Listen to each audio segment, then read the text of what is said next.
Leslye Headland decided to open her mouth today. She decided to not weigh in, but once again, try and convince the world that she is a fan of Star Wars. She loves the Star Wars. This is great. You're going to love this. Star Wars Acolyte showrunner was inspired by KoTOR, including one specific villain. Are you guys ready for this? You guys ready for this? Star Wars Acolyte showrunner Leslye Headland, former assistant to Harvey Weinstein, monster who gatekept for a monster, is gearing up for the series release on Disney Plus this month and says she was inspired by LucasArts' classic video game spin-off series, Knights of the Old Republic. Now, notice they keep saying KoTOR, but the actual thing's going to be a reference to KoTOR 2. But let's not get specific because they only know what they read on a Wikipedia page. Headland opened up about how the Acolyte pulled from the rest of Star Wars universe to help tell its story during a recent interview with Den of Geek. Seeing as the series takes place long before Episode 1, The Phantom Menace, she and the rest of her team had room to play with Star Wars canon. What you're playing with isn't Star Wars canon. You're playing with basically the miscolored Lego collection that is Disney Star Wars, where you're taking the pieces that don't match and creating a horrible facsimile. So you're not even working with Star Wars canon. One character who was on the table was Dark Side pioneer Darth Bane, though it sounds like he won't show up in season 1. Darth Bane, who existed 1,000 years before the events of the Phantom Menace. While we don't get into that particular lore, there were some things in Legends, fuck you, you cow, that I wanted to drag out because I thought they were really interesting. Not only to the storyline, but to myself as a fan. I thought, well, I'd love to do that. Do what, Leslye? Tell us. Legends is a dirty Disney slur created for actual Star Wars lore, the expanded universe, that aren't widely considered part of the official universe canon. No, only the Disney stans and the shills say it isn't canon. Real Star Wars fans know the difference. They're the ones who constantly have to say, this is in the canon, in the canon, in the canon. If you have to keep repeating something all the time, guess what? It's not true. Knights of the Old Republic 1 and 2 fall under this umbrella, but it turns out Headland is a fan of what those games had to offer. Here it comes, guys. Darth Traya really stuck out to me as an inspiration. Boom! You just walked right into it, bitch. You just walked right into it and you didn't even realize it. Raise of hands. Raise of hands. When we are talking about this character, what is the name we all use to reference this excellent villain in Star Wars lore?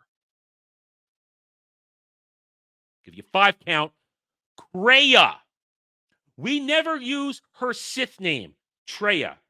We never call her Darth Traya. We call her Kreia.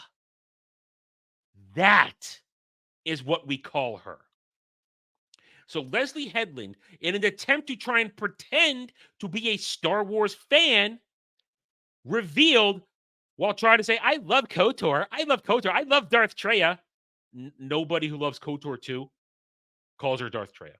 We call her Kreia. Darth Traya, also known as Kreia. Again, IGN shows. Who wrote this? Hang on. Who wrote this? Michael Kripe reveals he is neither a Star Wars fan too, because we don't call her Darth Traya. Kreia appears in KoTOR 2, The Sith Lords, and is one of the game's primary villains. Headland didn't elaborate further, however, on how exactly the character's influence or any other parts of the Knights of the Republic will play in the part of the Acolyte.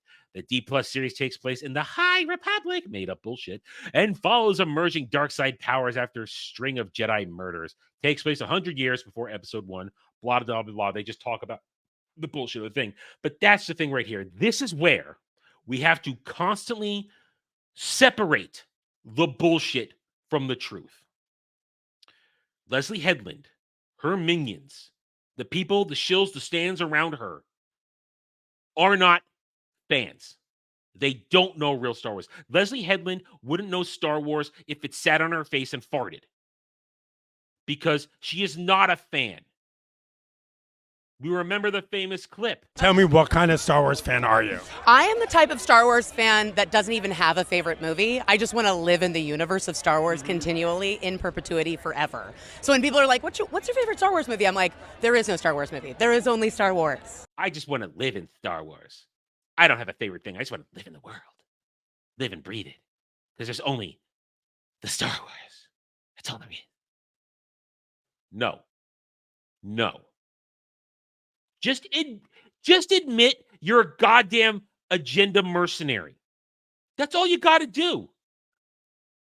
Just admit you're a goddamn agenda mercenary and that you were hired to push shit, that you don't really know this shit, that you don't really care about it. You couldn't name a real excellent Star Wars favorite moment if your life depended on it. It's the little things here. That's why I'm harping on this. It's the little things, the little trip ups that show they don't care. But the stands, they run around. They also pretend they like this stuff. They pretended so hard that, as I said earlier, whenever they need to talk about real Star Wars, there's no enthusiasm. But as soon as you get to talk about Disney Star Wars, it's the greatest thing ever. It's all they care about. Everything after 2012, it's all they will ever care about. They're not interested in accuracy.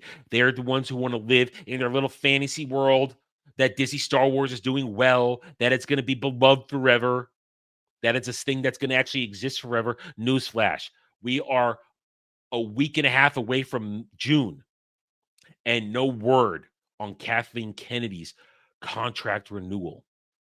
She is likely going to let it expire and walk at the end of the year, which means, as I always say, a patsy will be put in place to take the fall for all her failures.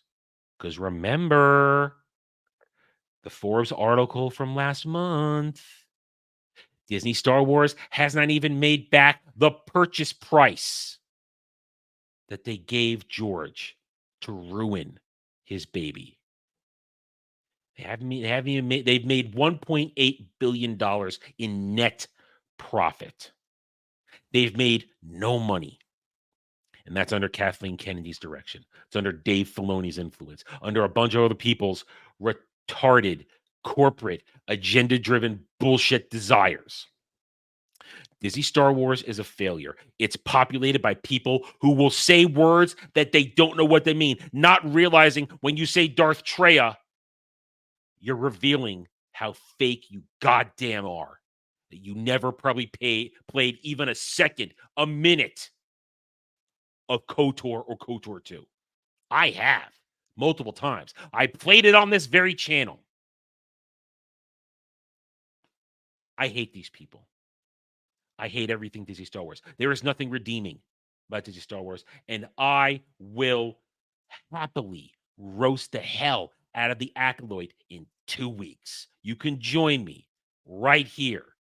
I will do it, and I will revel in ripping it apart because I watch this shit so you don't have to. So there you go. Leslye Headland is full of shit. Proves once again she is about as fake as you can get. Thanks for watching, everyone. If you enjoyed the video, hit that like button, subscribe to the channel. Check out my gaming channel at Renaissance Nerd Arcade, and follow me on X Twitter under @TheRedNerd. Thanks again for watching. Take it easy.